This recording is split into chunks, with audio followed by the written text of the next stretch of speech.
Hello, everyone, and welcome to another episode of Reselling Rhythms. I'm your host, Adam with Adam's Exploits. We're very fortunate today. I have a special guest on. He's going to bring a wealth of knowledge about toys and Hot Wheels and Johnny Lightnings. Good guy, does a lot of YouTube. He's willing to help other resellers. He kind of similar, not the same situation to me, but he has some health issues, which I'm sure he'll address. That's one of the reasons that he's in reselling, as I am as well. As you guys, I've told you before. So I'm just going to let the chat fill in a little bit, guys, so we can at least have a decent amount of people in here when we start the show. So just let me say hello to a few people. I know that Debs was first, and Tracy is here. Kathleen, Jennifer. There's my friend Michelle. There's John, Nevermore Antiques. Jennifer, Kathleen. I hope you're doing better, Kathleen. I know you went through a little tough spell down there. Hope your health's better. I'll tell you guys later in the chat, but I had 2 doctor's appointments yesterday. One was okay, and the other one wasn't so great, but it is what it is. So just give me about another minute, guys, and we'll say hello to a couple more people, and then we'll roll into the main portion of our show. Okay, I want to see if I missed anybody. I think that's about all that's in the chat so far. Again, thanks, moderators, in case I forget to thank you at the end. Kathleen and Michelle, it looks like. There's Mr. Craig, and there's Bianca from Germany.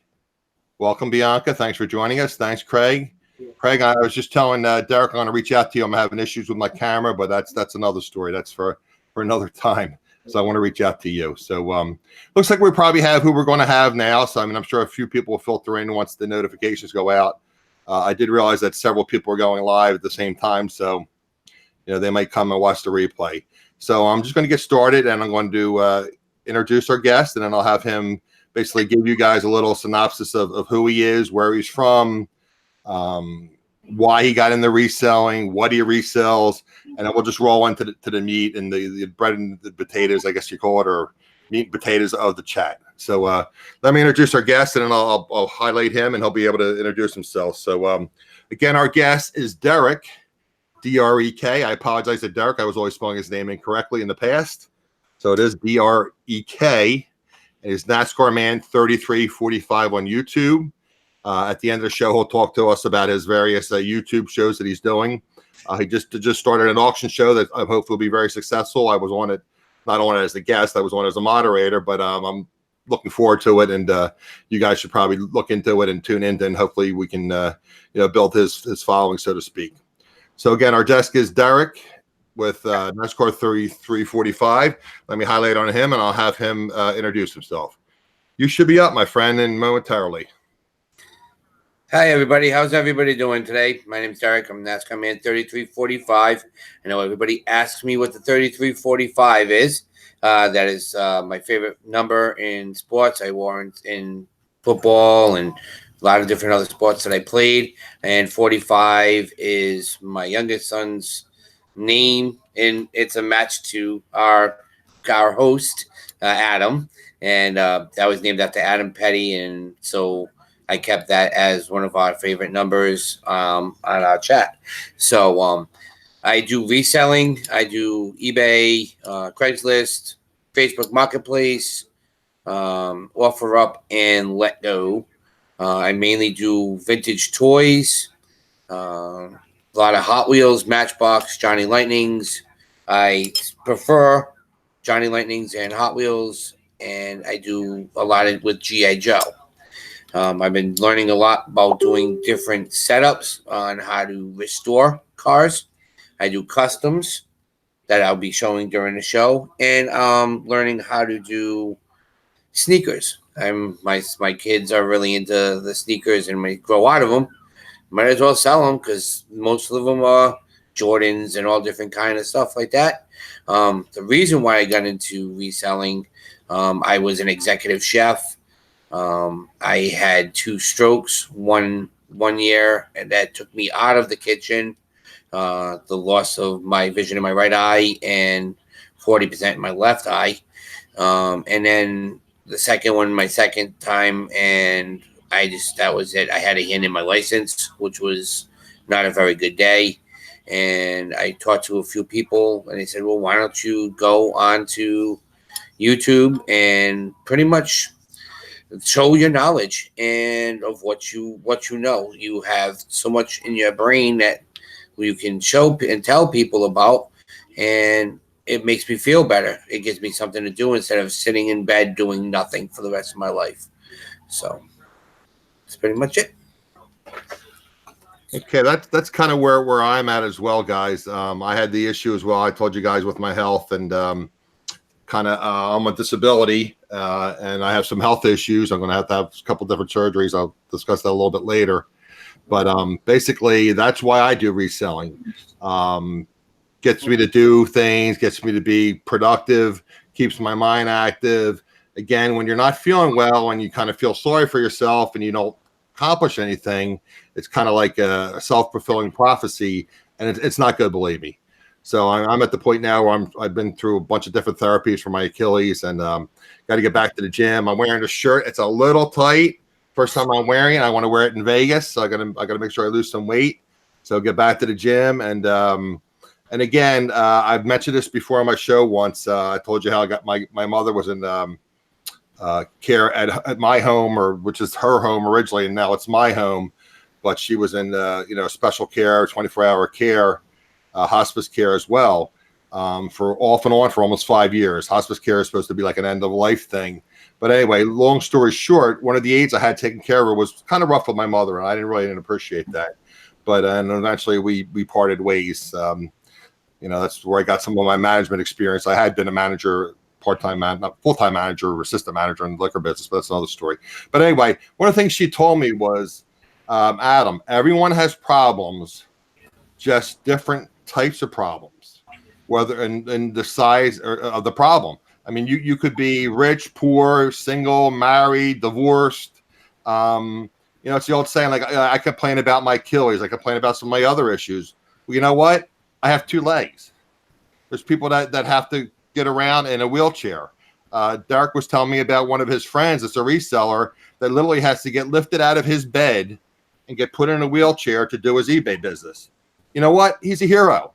I mean, I feel sorry for myself that I can't function properly because I don't feel well.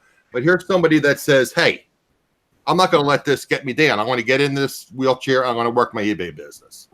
So again, that's why one of the reasons I'm here, guys, to network. And again, I told you before, my family were all school teachers. When I was graduated from college, they weren't paying school teachers very much. So I decided to take a different path of sales. So again, now this is something that I can do out of my home, and I can network with other resellers. And again, I told you guys I have this as a place for you guys to come, a drama-free zone, share ideas. And again, I have my Facebook group. I'm trying to build that up too. I mean, it's a free Facebook group. It's just where we can exchange ideas, and people have questions. In fact, I got to remember to send Derek an invitation. So if we have any G.I. Joe questions or any toy questions or something that you can help us, people, you guys find something, we can post, and we can tag Derek in the post, and Derek can help us with that. I mean, he's more willing to help you guys. So again, what the base of the show was, I mean, we're going to talk again about Derek's going to talk about die-cast cars, reconditioning them. He's going to talk about G.I. Joes, what to look for. We're going to talk about a little bit about bolos, and I'm going to talk about some of the tools of the trade. Now, some of this stuff is basic, guys. I mean, I've told you before that I gear this show towards beginners to intermediate, and also, like I said before, as a place to get together and network and be with your friends. So some of the stuff might be like, say, oh, Adam, I already know that. Well, I'm trying to build my channel by getting people that are beginners and come into the show and get knowledge and learn from me, and maybe learn from my experience and learn from my mistakes. One of the things I'm going to show you guys is a postage scale. Well, I bought a postage scale, and there's an adaptation that I should have had purchased in the beginning, and I learned that just from experience. So I'm going to bring that up to you guys, and we'll discuss that and some other things, some other tools of the trade, but it's just the basic stuff. But I want to get into Derek. I want to highlight Derek. We're going to go into some of his reconditioning skills. Again, on his auction, he's going to be doing on Monday evenings, he brought up about Jordans that his son had, or not Jordans, LeBrons, I believe it was, and how to recondition the soles. I had no idea. And I mean, you guys probably see them in the thrift stores as well. I would look at that sole. It's like, oh, I can't do anything with that sole. What am I going to do with that? I can't resell that. But Derek knows how to recondition the sole, so maybe you'll get something for a few dollars that's, a $30 or $40 or $50 sneaker, maybe the thrift store doesn't know that the soul's damaged. It's like, oh, this is worth $5 or $4, and maybe you guys can resell it for $50 or $60. So again, I'm going to highlight Derek. He's going to get into his presentation and talk about the various reconditioning skills that he has, and to show you guys, and we'll get some tips and tricks from our friend Derek. There you go, Derek. You're up, my friend. Hey guys, so like I said, I do a lot of reconditioning. I'll take a normal, regular Hot Wheel. This is just an oddball one, but this is the Spider-Man vehicle. And what I like to do is I take some cars that they have real rider tires. They're rubber tires. And I might not like the casting. So what I do is I use my Dremel. I have a Dremel with a 22 millimeter bit on it that pretty much you take and drill in the rivets. There's little rivets on the bottom of the cars. And we take the cars apart. Like, this is one that we already done. It's in two pieces. So what you want to do is you can take these wheels out. Yes, with the metal base, you have to drill out the wheels. I'll show you on, because I have some loose ones here. Let's see. This is what they look like when they come out of the axles. These are all this axle and just regular tire. What we do is we go in and put new tires on them. This one should pop right off because it's not. I haven't put a screw in it. This is what you do. These are real rider tires. Put a clip right in, and then you take the body. You connect the body together. With the plastic bases, they pop right in. A lot of times, what you'll do is you put a screw through the rivet, and you set the rivet, and then you have a custom car. Then what you can do is when you start doing that, you start finding cars. This is from 1976. The cars all apart. You take them apart. I use airplane paint remover. Very toxic. You want to do it outside. You throw it into a container, and you take the body off, and you dunk it in, and let the paint wipe right off. It costs usually like $9 for a full bottle, but the full bottle will last you almost 300 cars you can do with that. And then what you do is you slowly work on doing the different bodies, and you start taking them out. Here's a custom that I did. It was there, new paint and everything. So you can do this on Matchbox, on Hot Wheels, Johnny Lightnings. This is cars from the 1960s. This is a Corgi Whiz Wheel. This is my next project. This is really seen really strong days and needs a lot of work. It's still got the little kagats in the middle. So it's one of those things where this is fun for me. And I have a Cricut pad on my desk. So when I use to take out certain products, I have my 3 different tools for my X-Acto knives for different cars and different paints. And I made my own little spray area. I always usually, when I first get the cars, of course, you want to use your Lysol wipes and wipe them down and clean them up. They're really, really important when you do stuff like that. You want to get all the kagats, like what our Italian. That's an Italian. Okay. The Italian kagats, Or we could say schmutz. Schmutz, yeah. And so that's what you do with that, and then you can take the cars and. I mean, I've had some literally. I mean, here's a car. This one's funny because this car had these little dinky wheels on it, and I added those on. And these wheels were on this truck. I made these rubber tires, and now they look like 2 brand new different vehicles. These are 99-cent cars. You can get these cars for dirt cheap. These cars, I got these at Marshall's for $1.99. You might love the casting or you might hate the casting. This car, I'm not a big foreign car. I don't like Audis. This car is going to get ripped apart and the wheels are going to be coming off of it. I will sell, being a reseller, I can go on to some of my groups and just sell this car for $5 without wheels. It's crazy, but you can do it. And then you'll use the wheels to modify the other car, and you'll sell that as well. Exactly. And people like the customs. Did you? I mean, how long does it take you to remove the tires? Is that something you could demonstrate here? Would it take a minute or two, or it's going to take longer than that? It's really, really noisy. Okay, I didn't forget it then. Okay, I just thought, because I mean, that's something I would think that if I saw something kind of vintage Hot Wheel at like a yard sale or garage sale, that, like you said, maybe I could find something for $1 or $1.50 or $2 at one of the outlet stores, and then buy that and then change the wheels. Exactly, and that's well, that might be an option for you. I don't know. Have you done a video on that in your channel? Yes, I did. My first custom I did on YouTube was I haven't glued it together yet, but we took the car exactly apart and we rebuilt it, and see, it's still together. But this had really junky wheels on it and was really don't mind me, like I said, until you lock everything into place, it's still pieces. But this is a Volkswagen that I redid. Put custom wheels on it. I had a fender out. I had to shave the outside so the wheels would fit. There was a lot of little work to do it, but I did it actually right on one of these. Okay, now Tracy had a question about, I guess it varies depending upon how much work you're doing. She said, how much time to complete these? I mean, you're basic, like just, I guess, just changing tires and changing tires should take you about 10 minutes, if that. All right, so cleaning it up, and do you use any kind of polishing material on any of these, or you don't? No, that's when I start getting into painting, is when I start doing my polish. That was my other question. So you can roll into that. You said painting.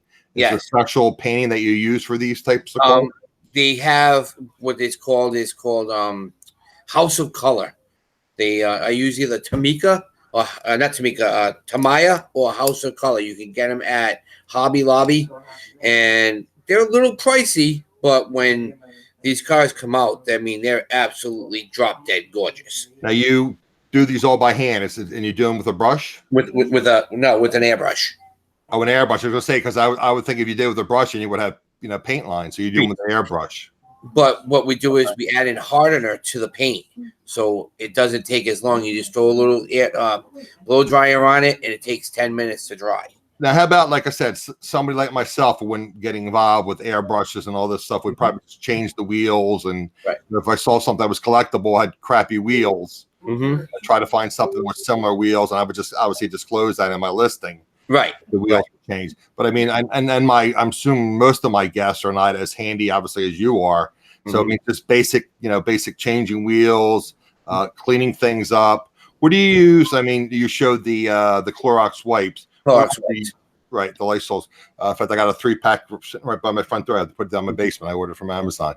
What else do you use as far as like cleaning these up, and anything with like the windshields or anything you can use? I guess windshields. I use Future floor polish. Really? Yeah. What you do is you add 25% water, 75% Future floor polish. You dunk these are all for the windshields. If the windshields are really bad, you dunk that in there. Once you wipe them down and clean them up, because like you see, like these are really, really bad. Right. You're gonna have to be. I'm gonna have to buff those out a little bit with a little bit of sandpaper, 3,000 grit sandpaper. Once they all get cleaned up, then you throw it in some Future, and they look like they're brand spanking new. Okay, but again, speaking for somebody that's not real skilled, what kind of basic repairs could I do if I found something at a garage sale or yard sale? I mean, changing the wheels is one thing, obviously, right? What else could I do? I mean, you said the windshield, is that something that basic? Very easy, very simple. Like because once the car comes apart, so you tape it somehow with like tapers, painter's tape and stuff, and then you do the windshield. No, you take the windshields fall right out. Oh, they fall out. Okay, out. I'm a total neophyte, so I'm right. See the windshields. I'll show you on the Volkswagen.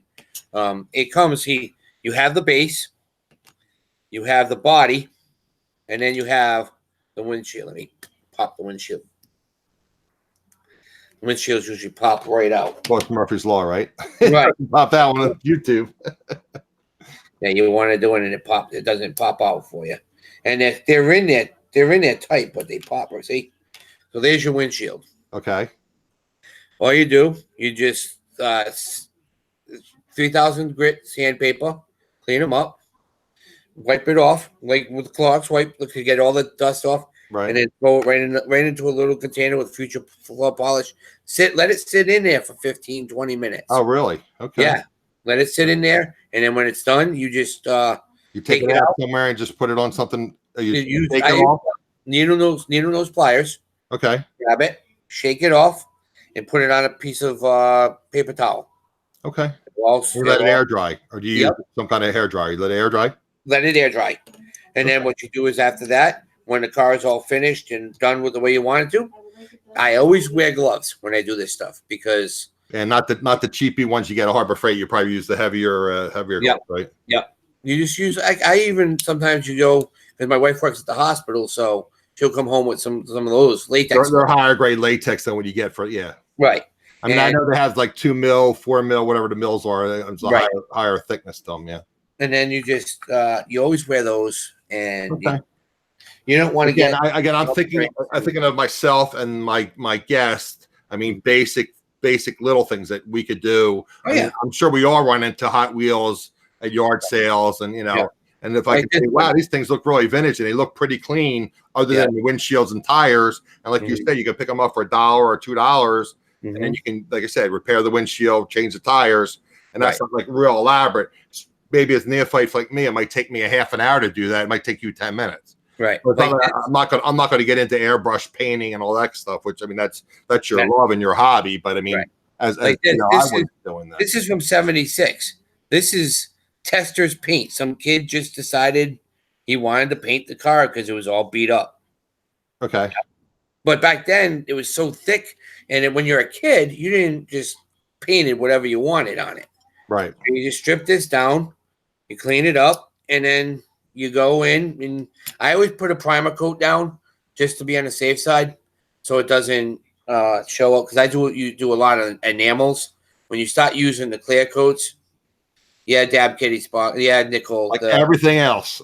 Yeah. I mentioned on my last show, I have a washing machine and dryer that's over 30 years old that has been through floods.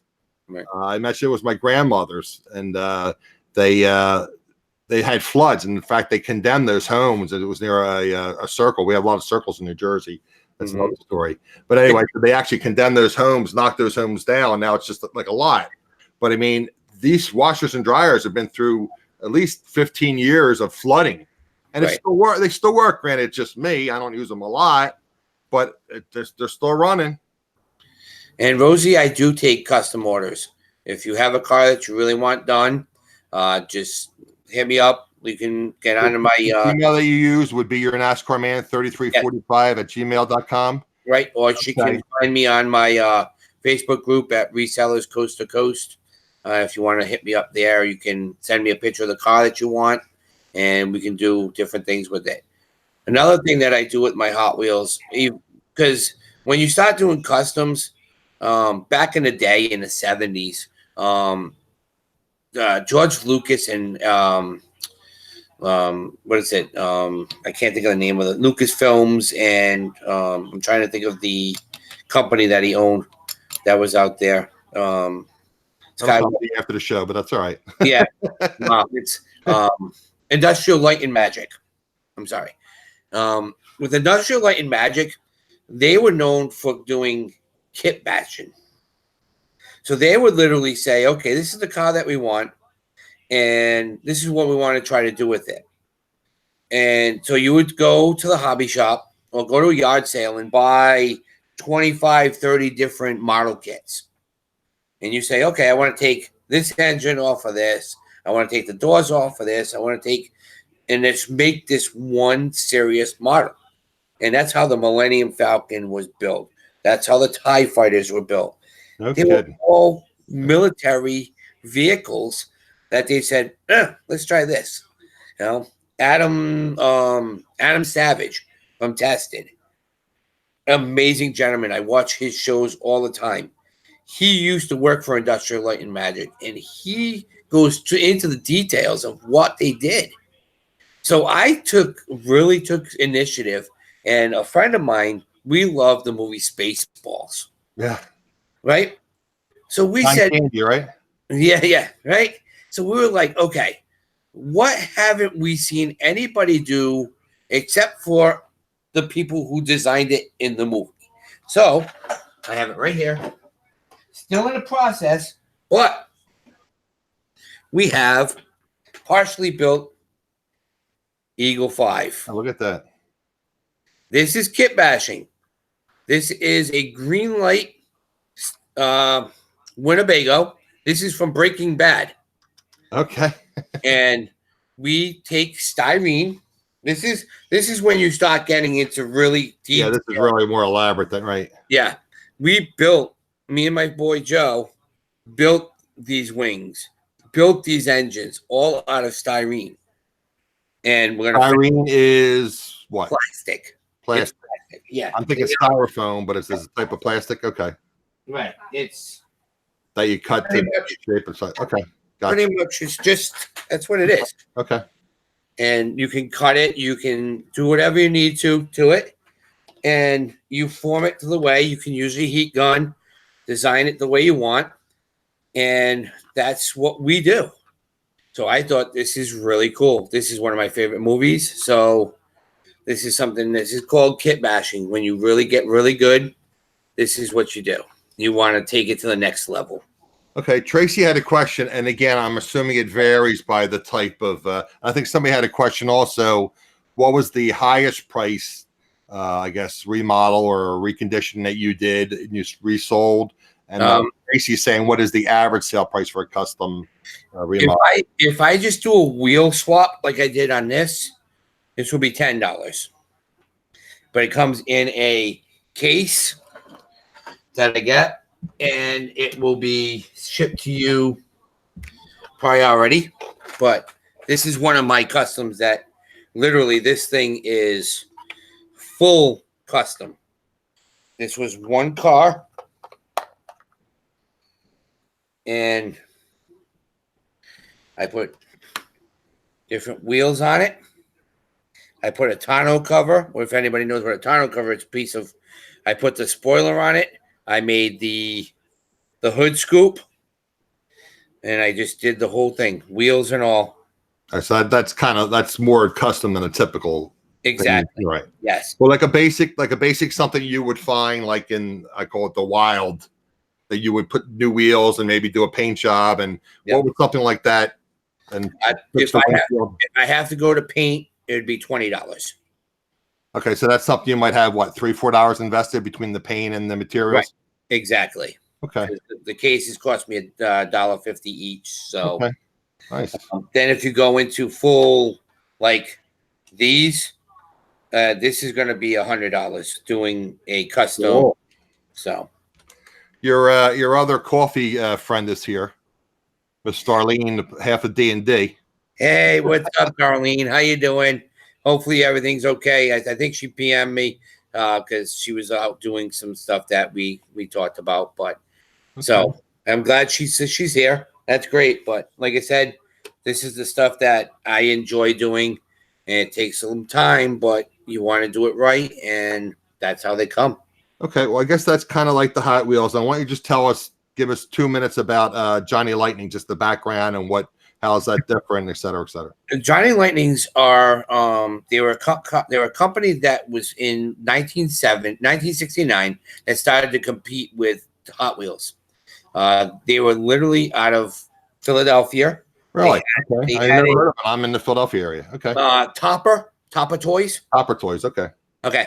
Topper Toys also said we want to get involved in the car deal. So they had, I think it's in Youngstown. I think the original warehouse was in Youngstown. Okay. And then they decided to build another warehouse and manufacturing company right here in Rhode Island, right down the street in Warren, Rhode Island. And they started building actual This is an actual Johnny Lightning without the wheels. Like I said, this is what I'm working on. But that's what the Johnny Lightnings look like in 1970. So they were more kind of custom looking, kind of. Okay. Yeah.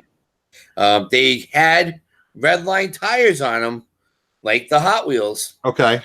And that's what people got a little upset about. They got in a little trouble for having the red line tires. And Johnny said to them, "Wait a minute. If you look at any car on the road, you go to Firestone, you saw red line tires on cars. They had the exact rim. Right now, you have the white walls. They tried to claim some kind of copyright infringement. Right. So they said, okay, fine, no big deal. Well, in 71, the owner had a drug problem and lost all the money, and they went defunct. So bye-bye. How long were they in business then? From 69 to 71. Oh, okay. So they are, I'm assuming, pretty rare then, right? Yes, they're rare. The older ones are rarer. Yes. That one have some kind of stamping on them. If I were to see them in like at a yard sale, or there's some kind of stamping, I would know that they're Johnny Lightnings. Yeah, it says Johnny Lightning Topper. Gotcha. Okay. So guys and gals, that's something to be on the lookout for. Obviously, they've only been in production for 2 years from the 69 to 71. That's something that might be, you put on your little BOLA list, put it in your phone, and you have a list of different things to look for. That's something you may run into in the wild. Right. So it's something I'm definitely going to be on the lookout for. And then in 1992, Tom Lowe he's from Chicago, bought a company called Playing Mantis. And what they did was they started making just Hot Wheels, like the Hot Wheels types. Yeah, that looks more like a Hot Wheel, yeah. Yeah, these are Johnny Lightnings, but this is the new era Johnny Lightnings. What year was that? This is 1992. He bought the patent or something, or he bought the company called Playing Mantis. Right. Okay. He came out with all this. Now that lasted until 2002. Okay. Then he left the company, and Tomika took the company over. They ran it for 2 years. They got decided that they didn't want it anymore. They handed it off to Learning Tree. So there's 7 different levels of Johnny Lightnings. So now you're probably one of like maybe 50 people in the country that know this. And right now, it is owned by Round 2. Round 2 owns Auto World, Johnny Lightning, AMT Model Kits, Ertl, and Racing Champions. They do an assumption of everything. They're out of Illinois. They're a great company. And Tom Lowe, that owned the company back in 1992, came back and helped Tony Kazamoskov, I can never say his name right, to start the company up again. And this company is firing off and doing wonders. They're really their products are really, really well done. And it's just one of those things where it's like, man, like, and you can find them. They do carry them at Hobby Lobby and at Walmart. Those are the only 2 places that you can buy them, or in the hobby stores. They're a little bit more pricier, but the quality on them is really, really nice. And what they did was this year they smartened up, and these are what the new cat. I took the car up, but these are what the new packaging looks like. Okay. All right. And what they did was they made it. There's only 4,000 of these made, so it's a very limited edition. Limited editions. Okay. So I took the truck out that was in here. It was a Humvee, but look at this. I mean, you have an actual trailer that is just amazing. They did a beautiful job on it, and it's plastic top but metal bottom. But that's the Hobby Lobby runs. Was the 20% off coupons? What would the retail Hobby Lobby does 20% coupon, or what you do is for one day, one time on one sale, it's 40% off. And what's the suggested retail on this? This is $13.99. Okay. So you're gonna pay probably $6-7. Okay. Cool.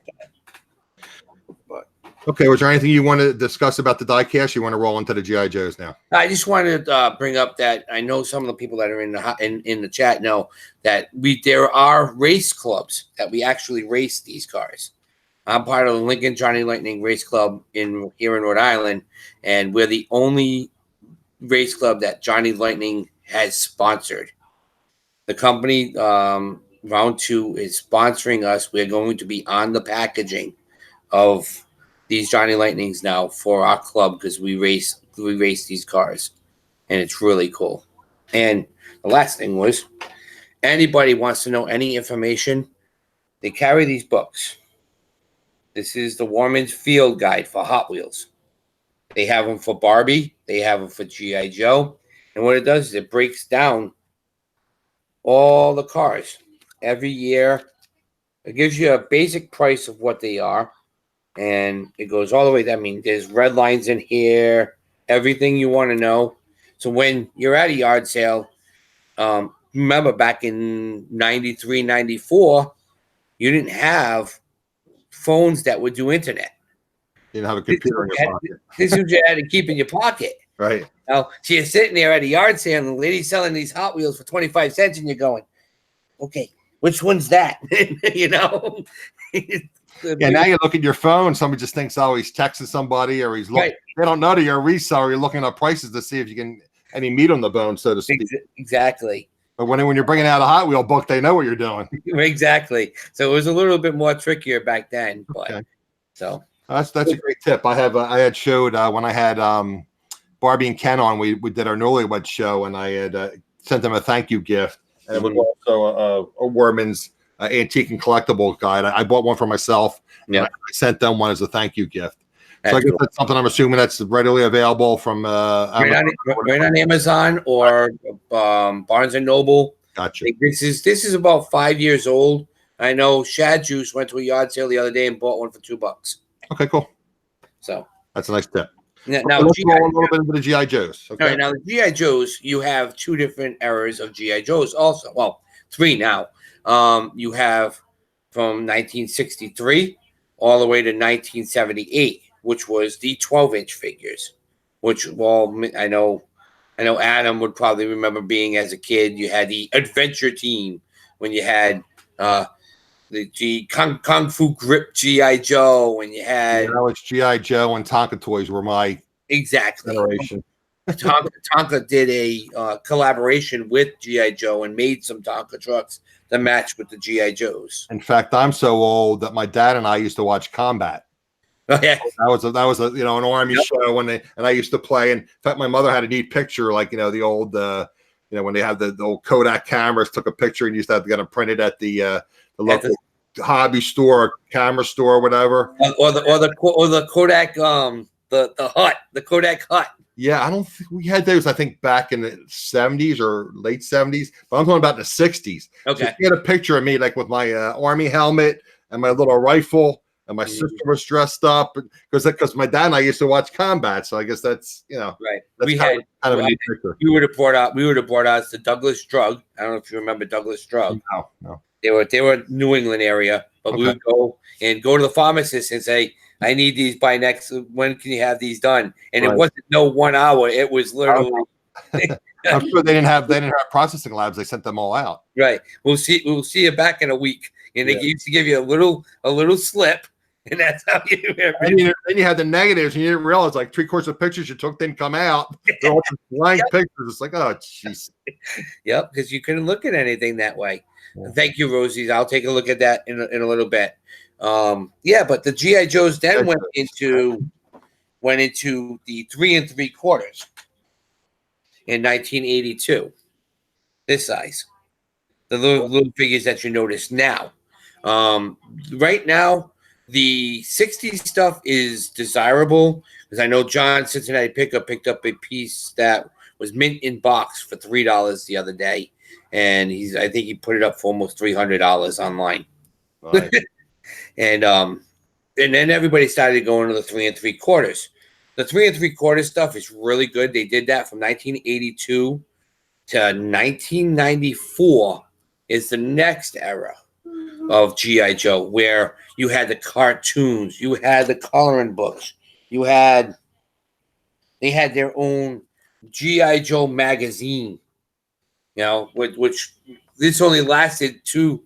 The only two magazines came out, so this is a rarity to find in this good of a condition. I found this a couple of weeks ago at a little thrift store. So I was psyched about that. But you have some of them, if they're still in package, can go up to $3,000. Holy cow! Yeah, Snake Eyes, version 1. What GI Joe's does is they do version V1, V2, V3, so you know the difference. There is a website called yojoe.com, which will actually, you can sit there and go, all right, this guy has a tag of 1991. You can go into their database of 1991s. You can look at the guy, match him up, and then it shows you what do you need for guns, what you need for whatever he had. And then what they do is, and what's nice about that one is you can go in and say, well, 250 people have this one.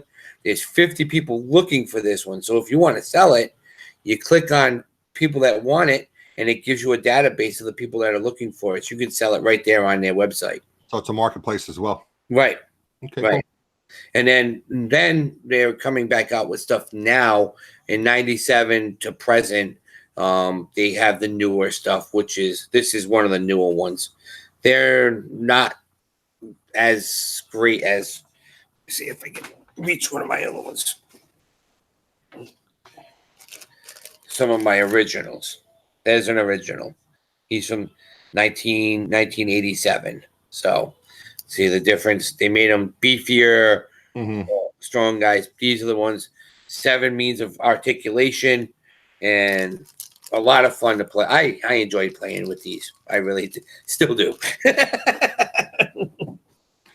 Okay, now as far as cleaning, do you use your Lysol? Yeah, Lysol wipes with these. A lot of guys, they repaint them if they're really in rough shape. That takes really tedious work. That wouldn't be the average reseller. I mean, you know, myself or my viewer, I wouldn't do that. I mean, so other than cleaning, what else could we do that were just basic, getting into resale shape? Just you want to make sure most of the times we touch them up if they're like a little scrapes and stuff. Do you buy special like hobby paint or something? What kind of paint do you buy to touch them up? They have paint markers. Paint markers. Okay, cool. Yeah. And you can match. I know I have a lot of jewelry sellers in my chat. They have that for jewelry too. Right. Trying to find one of the older ones. I have all my guys down here. I'm thinking if it's like 99% or 98% in good condition, just as a couple like paint chips, you just touch it up a little bit. If it's black, use a black permanent marker. You know, like a type thing. Okay. Here's one here. This is Scorpion, but he is considered a Joe. Okay. But he has little scuffs. I just would take a black marker, find it, and just rub it, and just get a little piece of paper towel and just make sure you rub it in, because what people don't know is this really isn't black. Really? Okay.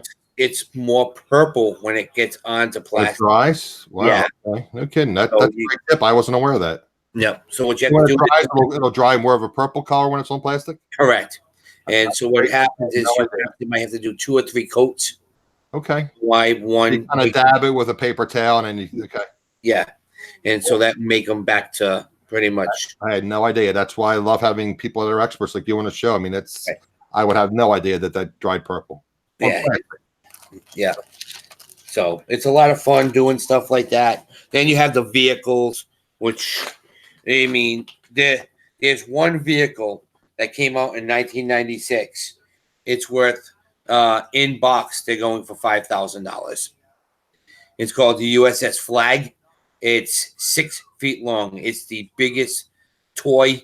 They called it a play set then that has ever come out, and nobody else wants to do another one again.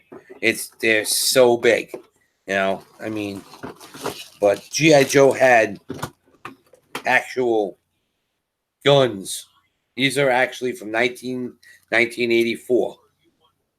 They had guns. They had vehicles, all the 80s stuff, if you really take the time and look at the GI Joe stuff, it is actually real stuff that the military uses. They have airplanes, the F-14. Here's this now. When I say the US's flag was an aircraft carrier, it had to fit this thing on it. This is the Sky Striker from GI Joe. GI Joe. I never saw a GI Joe piece that large. You know, how are you going to put that on an aircraft carrier? So you have to have big enough, you know. But this is called the Sky Striker, but it is actually the F-14 from the United States Navy. Okay. So they were taking actual real stuff and just playing around with it and saying, well, okay, we're going to call it a different name, but it is an actual military vehicle. So, and they have a book out too. I know I have everything all right here. It's just funny. I have so much stuff. This book is kind of expensive, but when you get it, if you don't want to go through Joe, this is the GI Joe guide. This is the Bible. Okay, and who's the publisher of that? This is Bach Bolemo, and it's done by Kraus Publications. Gotcha. Okay. I think they do this too. Yeah, they also do the mini. Right. Okay. So, but what this does is this breaks it all down like Joe does, but it shows you what you're missing for guys, and gives you prices. I mean, that one guy is that price, $30 to $40. Okay. What does the MLC mean? Mint loose. Pardon me? Mint loose. Mint loose condition. Mint loose. Yep. Okay. So mint in package. Mint loose condition. Gotcha. Yeah. Okay. Cool. This just came out a couple of months ago. It's one of the best books that I've had, and you just keep on going with it. Okay. You know. All right. So the other thing is going into sneakers. Yeah, let's roll into sneakers because that's something that we all run into into the thrift stores and right, the Goodwills and Salvation Armies of the world. These are a pair of LeBron James. These are called Soldier 13s. With these, you'll see these a lot. These have what they call bubblegum bottoms. When you first buy them, they're white. This is what they call, after they're used, they're called P-bottoms. So it's actually as white as the white on the side of the sneaker? It's clear. It's clear. Wow, it's clear, not white. Okay. Yeah, it's actually clear. If you look, you can see right through the bottom of the sneaker. So when you do this, this is what's really tricky and people don't understand. Once they say P-bottoms, a lot of people just don't even bother looking at them. They say, oh, yeah, you know. With the white, you can use, with the plain white here on your sides, you can use your magic eraser. A lot of people use Scotch Brite, and that's when you have to tape everything off because you don't want the blue getting anything stained on it. And what I do is when you go in, when I'm going to be doing these, you tape off all the area that you don't want touched. You do a mixture of 75-25 to bleach and water, and you dunk these. And you can use a Q-tip too to hit the areas that you don't want to get that's really close to the edge. And you want to go through and you let it sit. And what the bleach does is it takes out all of the imperfections of the yellow, of the P bottoms, is what they called. Now you're saying you're dunking it. Now we had talked, I think, yesterday about using painter's tape. Now how would that protect it if you're dunking it? Would that tape come off? No, what happens is because one side of painter's tape has the adhesion, the other side doesn't. Okay. But what it does is you can literally use it and go right up to every single nook and cranny. It takes a little bit. I mean, it's going to take 12 pieces just to do one side. But once you get that sealed, when you go into, I usually do like a little flat pan, maybe a 1/4 inch pan. and then you dunk it in to where you know So you're like a cookie sheet with yeah, edges on it. Okay. right. And then you just put it in, and when you know, you can see it when you start seeing the painter's tape. If it gets a little wet, you know you're too far in. So you just see. Soul Bright, Michelle, I did use that. The situation is that is very serious. That takes 62 hours to get done, and it's that's another one. That's really where we're talking about the heavy duty chemicals. Right. It's like the paint, like the painter, the airplane paint stripper, the Anglers Soul Bright. A lot of people use a lot of. There's been a lot of stuff online. There's a gentleman that does this on YouTube also, where he takes it step by step, and literally, even though it's done in an hour, he says 24 hours. This one, okay, I'm not done. Another 24 hours. Nope, still not done. I mean, he literally. It's a very, very tedious work when you have this type of bottom, the bubblegum bottoms. So if I were to look up on YouTube, would I put bubblegum bottoms or bubblegum, bottoms or bubblegum bottom reconditioning reconditioning? Yep. Okay, cool. And there's videos showing. Yeah, he'll go right through, and I mean, I've watched it multiple times, and it's tedious, but the kid that does it, his name is. Well, I mean, I don't know what they again. I don't pick that up. I'm going to obviously keep a lookout for them now. But these retail. Would you find them in the wild for like what, like $20 in that condition? $11.99. If I found them, these are my kids. But okay. $11.99. I've seen them at Savers. Okay.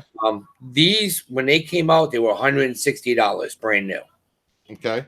So if you get these cleaned up and look nice, you can get $75 to $175 to $100. All right, so it's you're in for. I mean, I know some places they charge sales tax on clothing. We don't in New Jersey, but you're talking, let's say, rounded up to $14, and then your other stuff is just labor. It's probably maybe another $1 in supplies. You're 15, and you can list them for $70. Right. So you're easy walking away with $35 to $40 on a pair. Right.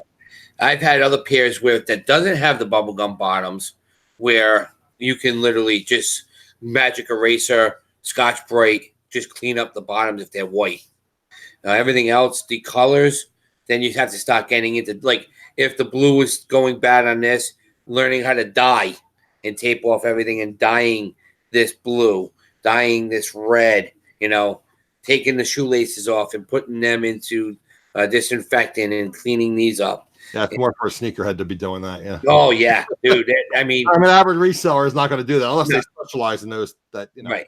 I mean, I know Franchise Kicks. I don't know if you ever watched him, Kevin. I watch Hustler Hacks occasionally. I know he's Franchise Kicks. He's another sneakerhead, and he started to do that way. He was sending him them out because he wanted them cleaned up because he wants the box. Like when Steven Steph threw all those boxes out. Yeah, I know he PM'd them like, listen, which ones did you have? I mean, you don't throw the boxes away because that's only going to make them worth more. So. Sure. I mean, I know, like talked about Hustler Hacks. He'll find things at Ross or something, and 99.9% don't have boxes. Right. So again, like you said, if you can find the boxes and add it to the product, the sneaker, it adds value to the resale price. I mean, I just did this just before we got on. This is just from the white. That's how messy they were. I mean, I cleaned that up. Not bad, just by going with this without touching the magic eraser yet. Just sitting there and just wiping them. That's one of the Lysol wipes. Yep. Okay. Yeah, I mean, you don't want to do a lot of the Lysol wipes on the colors. You want to do it more on the white so you don't get it. But it took a lot off. It bleach the colors if you use it on the colors. Right. What would you use on that? Would you just use maybe a dryer sheet or something with a little bit of water, or? No, I would go with a little bit of because these are not leather. These are like a plastic. Okay, I wasn't aware of that.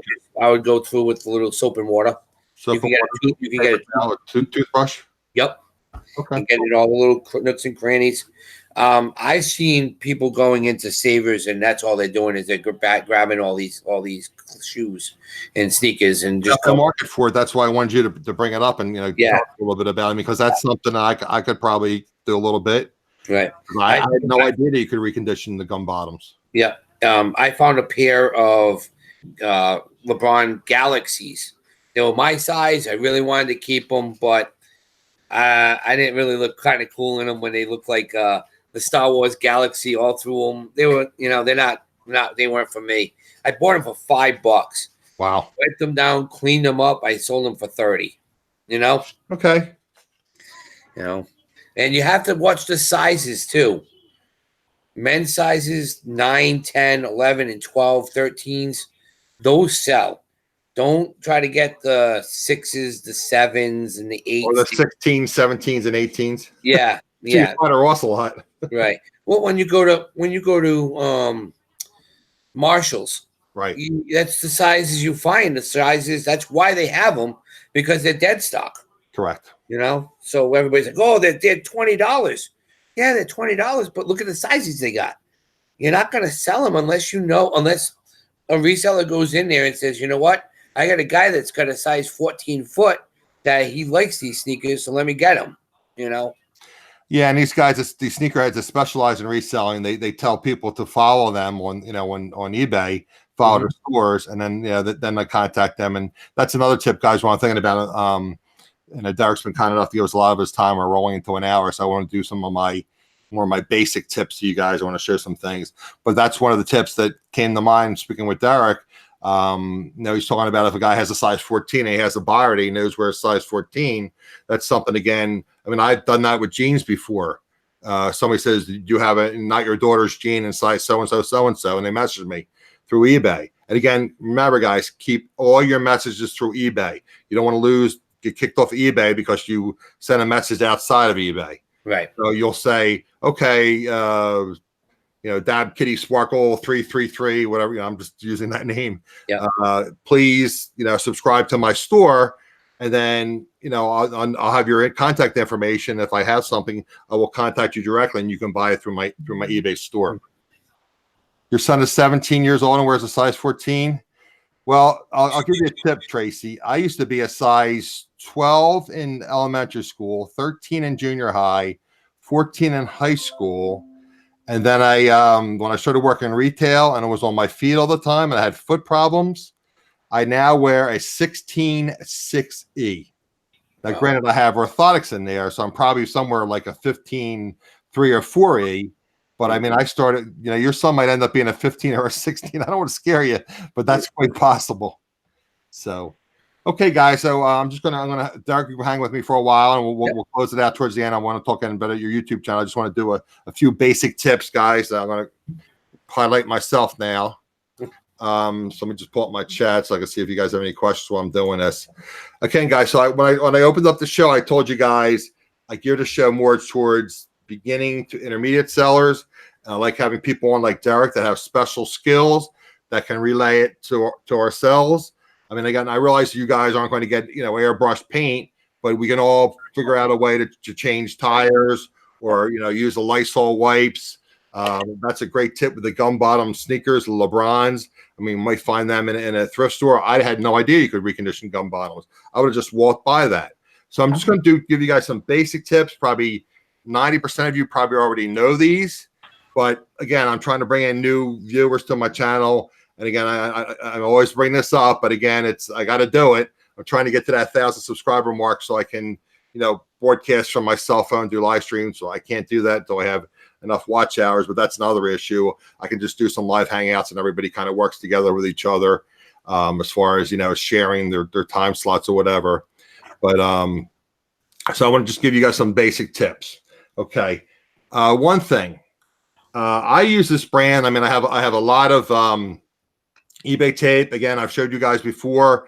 I tried to show you live, and it wouldn't let me do it. But on your eBay store, again, you get quarterly free supplies. It's $25 with a basic store. I think it's, again, I could be incorrect, but I think it's $50 a premium. and I don't know what is the next level up, but I know it is $25 a quarter with your supplies. So again, this is just regular tape. I use the Scotch brand. This is moving and storage tape. I like it because it's not real heavy, but it's not real cheap, and it's not real flimsy. I actually prefer using this type of dispenser. You can get, I mean, Staples and Office Max run sales. Yes, I know, Crystal, I'm gonna have to learn about Streamlabs. But this is, I like, if I'm just doing a basic thing, like I have a baseball cap I have to ship out. So to me, it's just easier to use this. I don't want to do it because it'll be very loud next to my microphone, but just tear off and attach it as opposed to using this heavy duty tape gun. This is something I would use more for boxes. I picked this up at Sam's Club. I mean, because some of the stores are very high. Uline has great supplies, but they're kind of pricey, and if you have to pay for shipping, it's kind of out of hand. So I think I paid like something like $15 for this. I got 2 or 3 tapes on it. And again, what you do is, again, I'm going to pull it away from the microphone so you don't hear it. You'll probably hear a little bit. But what you do with this is, and then what you do is you bring this little tab back, and then you can tear it off like that, and then you can use it. But to me, I find it a lot easier just to use this when I'm just using small pieces, like if I'm taping up a box to ship out a hat. That's another thing I might as well bring up while I'm talking to you guys. I use boxes when I ship out my caps. Now, the one cap I'm doing, I'm kind of, I took a shot on somebody, things I was paying $2, $3, and I thought I could sell them for $15, $16, $17, and I'm finding out they're like $12 to $15 hats. So I have a couple Chicago Cubs World Series hats from 2016. Again, I'm $13 to $14, but I'm only making a few dollars. So again, this is something I would use this type of tape on the boxes. It's just easier for me to manipulate it than using a tape gun. Some people like Todd, the Flippin' Hustler, is real good with this tape gun, but I just find this easier. Again, so this is your packing tape. Okay. Let me go in a couple other things, guys. I had spoken before. We had talked about Scotty peelers. This is something that, again, I have of course, I put my Sharpie in there, but that's another tool. Derek was talking about Sharpies. Again, guys, that's a great tip. I had no idea that when you use a Sharpie marker on plastic that it would dry purple. I had no idea. That's why I try to bring on experts, because they give you these tips and tricks that I bet you I could watch 1,000 YouTube shows and I would never learn that tip that Derek brought to us and shared with us. So again, these are the Scotty peelers. I think they're like $12 or $13 on Amazon. You get a 4-pack. And of course, I have stuff in here.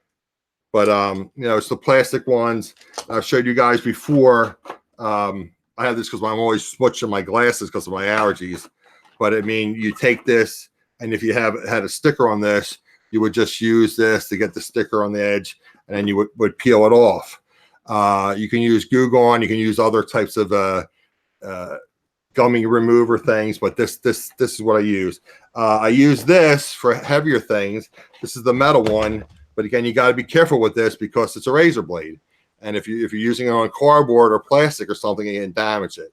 But if you have like a heavy duty sticker and you just want to get it started a little bit, I mean, I'll use this just to start it, and then I'll finish it off with the plastic Scotty peelers. Like you said, remember what we talked about. You can also use lighter fluid use it as with a Q-tip to take the goop off the box, or you can use Axe spray to get permanent marker off the boxes. Right, you had said that the Axe spray, and I was watching a couple of videos. Somebody recommended another product. If you actually go on like to the Scotty peeler, how they recommend different things. And here's my Q-tip with my Scotty peelers. They had recommended another brand that's a little pricey. It's like $13 or $14 for like 20 ounces. But again, that's something I guess is kind of like Goo Gone that doesn't leave a residue. It dries clear. So they could say you can use it on boxes. So you can take the sticker off with your Scotty peeler, and then you can use this chemical, and then apparently it dries clear and it doesn't damage the cardboard. Again, Scotty peelers. Okay, that's one tip. Another thing I do, and I've mentioned this before, guys, are these, excuse me, I should have pushed my mute button. These stickers. And again, I think I paid about $5, and that was with free shipping. And again, this is for 1,000. So I paid a half a cent per sticker. Okay, so these are like the basic thank you stickers with the little heart, and then this one has the little heart shape. So I mean, if it's a guy, I send him the round one. If it's a lady, I send them the heart shaped one. But again, a half a cent. So what I do is I use the, let me just reach over and show you guys. I was going to mention that. Of course, I forgot to move them over here, but give me 1 second. This is another one of my tips. These are called bread bags. These are available at Walmart. Again, it's the Great Value brand. But what I do is I take these out, and whenever I ship anything, a hat, I mean, I put the hat, show you guys real fast here. I'll put the hat, and I'll take the hat, and I'll stick it in the plastic. And again, this is to protect it when I'm shipping it, whether you're using a bag, a plastic bag, or you're using a cardboard box. And then what I do is I put it in, and you're probably getting a lot of noise from my microphone, but I'll put it in here. And then what I'll do is I'll seal this with my tape.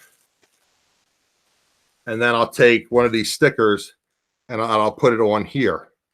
And again, this helped my reviews, my positive comments has helped a little bit. You know, so again, something as simple as a half a cent sticker. Okay, so that was that. And again, the bread bags from Walmart, I think they're like 5 something or maybe $4. I think they're like 4 or 5 cents a piece. Okay, that was the one tip. Another thing I do, I had gotten this on Amazon. This is a nice like silver tone ruler.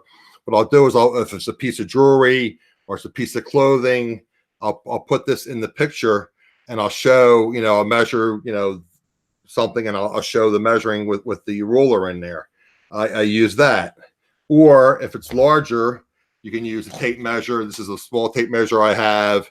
I have the larger tape measures. What I'll do is I'll just lock that, and then I'll put that in the picture, and it'll show the length or the width or something. Again, so that's something, and you always can never have enough of these things. Harbor Freight, a lot of times will have them for free or $2 if you have a Harbor Freight near you. So I'm at 1,000 yet. Thank you, Darlene. Okay, so that's a nice tip. And then another tip is, and I see this all the time with resellers. In fact, one of the reseller friends I had, I sent him, actually I physically brought to him something to use for this. Guys, don't use scissors to open boxes. You're dulling the blade. Use scissors to cut paper. Okay, I have several different kinds of cutters. This is a basic box cutter because I told you guys I was in the liquor business, the wine business. This is a basic Pepsi. You can change the blades. And then what I do is I use my thumb as a guide, and I'll just cut the box or I cut the plastic, and it doesn't cut real deep into the box, so I'm not damaging something when I open it. Okay, so that's one option. This is another option. This is more of a commercial grade. This was actually from Steve and Steph. Steph was on the Mothership product auction doing something for Ronald McDonald House, and I'm a believer in that. I actually, my doctors are all affiliated with Cooper Hospital in South Jersey, and Cooper Hospital, I believe, was either the first or the second. It might have been Philadelphia, where they put the first Ronald McDonald House. So this was a benefit for them, and I bought this. Again, this is a lot sharper, though, guys. This is sharp, so you got to be real careful with this. And this also has a little box resizer. I know John Cincinnati Picture just had a video where he showed the traditional box resizer that eventually I'm going to have to get involved in that. But basically what you do is you're just scoring the box with this, and then you're cutting it and fitting it to size. So when they say Frankenbox, you guys ever wonder what a Frankenbox is? That's when you take a box and you cut it to size, or you take 2 boxes and you put them together and you tape them together and you make something like a double box or a triple box to ship something. Okay, that was the other one. Let me close this so I don't hurt myself. And this is something that, again, Harbor Freight, I buy a lot of these inexpensive things at Harbor Freight. Again, this is sharp. This is a razor blade, but it's set up like a knife. With your 20% off coupon at Harbor Freight, this is like $4 or $5. So again, what I do, I told you guys, I use my thumb as a guide. Again, this is just 30-some years experience being in the retail and wholesale trade, you know, selling. And I just kind of cut, or I just touch lightly and cut the tape. Again, don't use scissors. You're dulling the blade, and I mean, who's going to pay to have scissors resharpened? But I mean, use something like this. Okay, so that was that. And I have one or two other things I want to show you guys. We're kind of wrapping it up, and then we're right around the hour mark here. Another thing is a postage scale. Now this is an Accutech. Accutech is a great brand. This is just a rose gold one.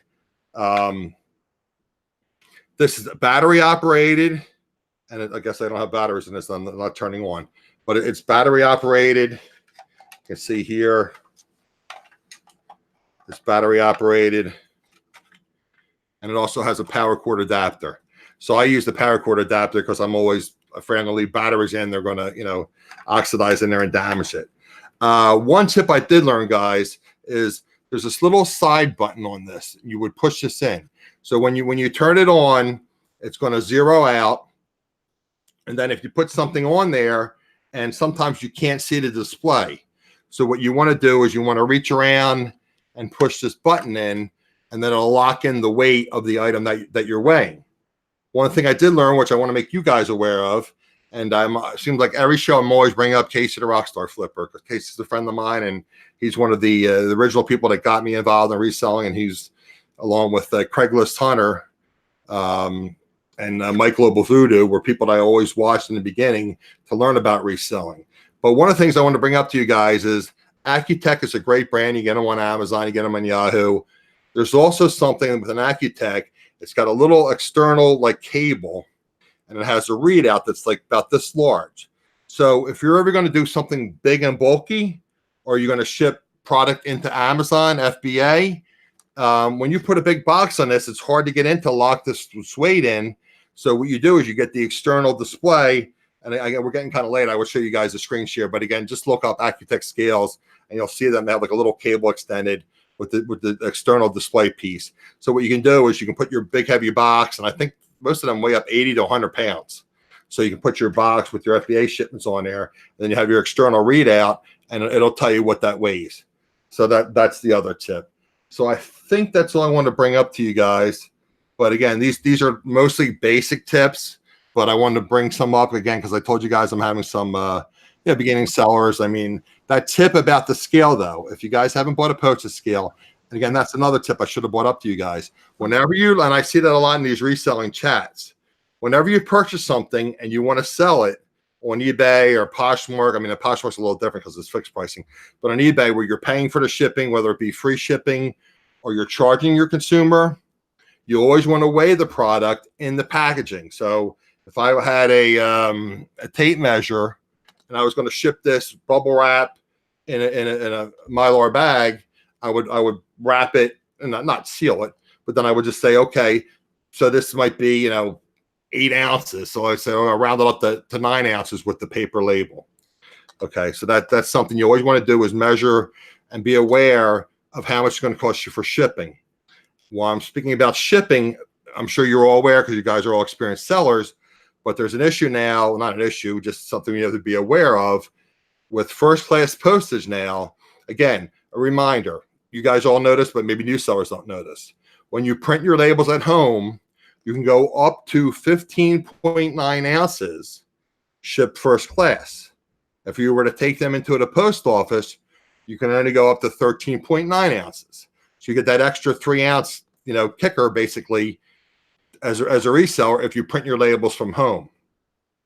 Okay, so that's something you should consider. And I'm going to wrap it up with just a couple quick things. I have a wireless HP printer that's an inkjet. When I got into reselling, I got I didn't get a thermal printer, but that's something that you get into. But I got a laser printer, and it's like 3 years old. I mean, I don't do a ton of packages, but that cartridge, it just keeps working and working and working. Now that is, again, something I learned. I'll pass along to you. Get a wireless laser printer. Mine was not wireless, so every time I got to take my laptop and plug it in. So what I've been doing is I'm just printing wirelessly from my cell phone or my laptop to my HP. But again, if you're going to get a laser printer, spend the money, get it wireless. And again, when you get really rev up your sales, you want to get a thermal printer. I mean, there's a million brands out there, and Casey recommends a certain brand. There's Dymo, there's Zebra, and again, that's something that, because it doesn't use ink, it uses these special labels, and it heat labels the labels, and you use them to self-stick. Another thing you can do, which I almost forgot to mention, was I don't use it. I just use paper labels, and I'll print them out on eBay, and I'll cut them to size. You pay through PayPal, but you can get the ones with the double labels and sticky. But to me, that's a little too complicated. So when I rev up my sales enough, I'm going to get a thermal printer. So that's something, again, guys. So that's 5 or 6 different things. Most of it's basic. Some of it's not basic. So I'm just going to open it up to both Derek and myself. And I want Derek to close the show for us. And I just want him to bring up a little bit about his YouTube channel. He should be up shortly. Okay. Let me just put my chat, and Derek should be coming right up. Okay, guys. Talk about your YouTube channel. Yeah, well, like I said, my YouTube channel, Nascarman 3245. We do a lot of fun stuff. I do 3 lives a week. On Friday nights, I do it's Fun Day Friday, and we pretty much let everybody pick what they want to do for 3 weeks. And then the last week, which is coming up this weekend, or this Friday, we actually race these Hot Wheels. I have 32 cars that are set up, and if you watch some of my videos, you can pick a car. I have 10 more that I'm going to be showing after this video. I have another after this show. I'm going to have another video up of 10 more cars that are going to be up, because we already have 23 people already involved already, and more people want to get involved. And we race. We race it once a month, and then the winners from each month will be in a big race at the end of the year. And they'll win the car that is here, and they're going to win a treasure hunt, which is usually worth between $10 and $30. So, hey, what's up, John? Thank you for stopping in. And Rebecca, I see Rebecca just stopped in. But the other thing is, on Monday nights, we are definitely staying on Monday nights. We are going to be doing an auction. Last week was our first auction. I want to thank Adam for moderating most of that. That was really fun. I enjoyed doing that. If anybody wants to get involved with the auctions, we'll put a link of my email. Please send me your information. I will be putting a video up this weekend of what is going to be going up. My guest that we do is in the chat now, Rebecca Kruder. She is going to be doing a video for what she is going to have. So we want to be able to have fun. Everybody goes to usually the MSP auction or jewelry auction. Mine won't have a lot of jewelry. We will have some every couple of weeks, not all the time.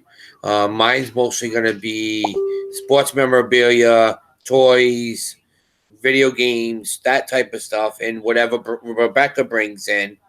And so if you want to be part of it, please email me. Adam just put my email into the chat. Please I need your name, your email, and your address, so we can easily get you involved into the bidding, so we can have a lot of fun. And our friend here, Darlene, on Monday mornings, I think we said 10 o'clock, right? Or are we going at 9? I wasn't sure what she wanted to do. We are doing D&D in the morning on Monday mornings. Not just interrupt you for 1 second, guys. You'll see it's Norges R in the chat. Right. So again, if you want to just click on the 3 dots if you're on your laptop and subscribe to Darlene. Again, that's kind of confusing. Norges is Darlene. Right, exactly. Darlene is Casey's mom, Casey Geeser Treasures. Yeah. So you're going to do 9:30 Eastern time. Okay, that's going to be Mondays. So I call it Coffee with D&D. I'm sure that's a name in progress, but we'll come up with that. And Darlene is very uplifting. And then if you guys are so interested, you can hang around, and I'd say probably 3 or 4 times a week.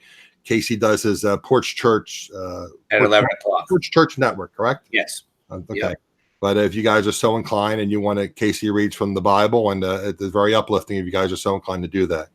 So again, it's Coffee with D&D, and it's going to be 9:30 on Mondays Eastern time. Yep. We're on when you're still sleeping, Lynn. Okay. So I want to thank everybody for coming in, asking questions. Another one, my son just gave me another tip. He's sitting right next to me. Toothpaste will help also, right, with the bubble gums, Adam? Adam, you said toothpaste, right? Yes. Yeah. Use toothpaste just with a With the old bubble gum toothbrush to rub it. Yep. The bottoms. You scrub. You don't have to worry about that damaging the colors. Exactly. You use the toothbrush and just let it sit overnight, and it takes a little bit of time. Leave the toothpaste on overnight. Okay. Yeah. Yep. And I'm sure you could probably use some kind of whitening toothpaste as well. That might help a little bit. Right. Okay. So, or something with peroxide in it, or baking soda in it, or something. Right. Yep. And then you just go at it, and it's something. Even if you just want to try one pair and just enjoy it, and say, "Wow, I did it. Let me go and try and see what else I can find." I mean, maybe you'll find something. Maybe it's not a LeBron, or maybe it's not a Jordan. Maybe you'll find something for like $2 or $3. And I'm thinking in my mind, find that, and you can say, okay, well, I'll experiment with this. I got $2 invested. I can try to learn how to repair these gummy soles for $2. Right. And you just invested, like I said, in the bleach or whatever, and you can buy that at the dollar store bleach. And like you said, you dilute it. What is it? 80-20? 75-25. 25-25. Okay. Cool. So, your carport blowout on the road. What is that? Carport. I don't know what that is, but so Rebecca apparently had car problems. Oh, the carport. The carports back in down south. Oh, over top. Okay. Yeah. So yeah, it's funny that you bring that up, and I know we're getting ready to close, but I've been looking for a place in Delaware, and it's funny about Delaware. I think the Mason-Dixon line actually goes through Delaware. It does. Delaware is like baby Philadelphia, South Jersey, and that's where I want to move because property taxes are a lot less. There's no very small income tax, state income tax, and there's no sales tax. Right. But anyway, I see a lot of carports. I'm like, darn it, I don't want a carport. I want a garage. Right. But like you said, that's a southern thing, and Delaware is kind of southern. Well, I know my family lives in Florida. A lot of my family lives in Florida, and when they had the hurricane, some of the new code is if you have to drop your carports and you have to put a garage in now. Right. So, because you think that's just a big, huge sale. When the wind gets up and under that and a hurricane, that's the one. So. Okay, guys, I'm going to close, and Derek, if you can just hang out for a little bit after the show, we'll just discuss a few things. And again, guys, I keep coming back to this. My prop sales, I got to come up with a new closing, but good sales to you, guys and gals. If you're watching a replay, that's tremendous. Again, I'm live. Typically, it's every Wednesday, typically at 3 p.m. Eastern time. And again, I try to be a little bit flexible with my guests, so I can, have them to pass along information, and Derek's come up with some great tips and tricks. I did more basic stuff, but again, I'm more of a basic reseller, and Derek's got his little niche with his Hot Wheels and Johnny Lightning and his G.I. Joes and his toys. But again, I've picked up at least a half a dozen things, and I always go back, and again, I do it for myself to try to improve myself as far as YouTube. But I also go back, and I always like maybe miss something or a tip, or maybe something wasn't spelled out. I didn't hear it properly. I go back and I rewatch these videos. And again, Derek's contact information is in the chat. I put his YouTube channel information in the description. I put my information as far as my Reselling Rhythm Facebook group, my Adam's Exploits Facebook page. And again, I always ask you guys to like, subscribe, comment, and share if possible. And again, I always come back to this, but it's just what it is, guys. I'm trying to get to that 1,000 sub mark. So I'll use my Jason Prof Sales, who's now eating the elephant, I believe is his new YouTube name. But good sales to you. And again, everybody, thanks for joining us. If you're watching a replay, I appreciate it. I have a lot of videos up. If you want to watch them, you can roll right into my other videos. So I'm trying to provide good content for you guys, and whether you be a starting reseller or a intermediate, there's always some good information to pick up from us. So again, guys, thanks for watching, and we'll see you later. Bye-bye. Bye, guys.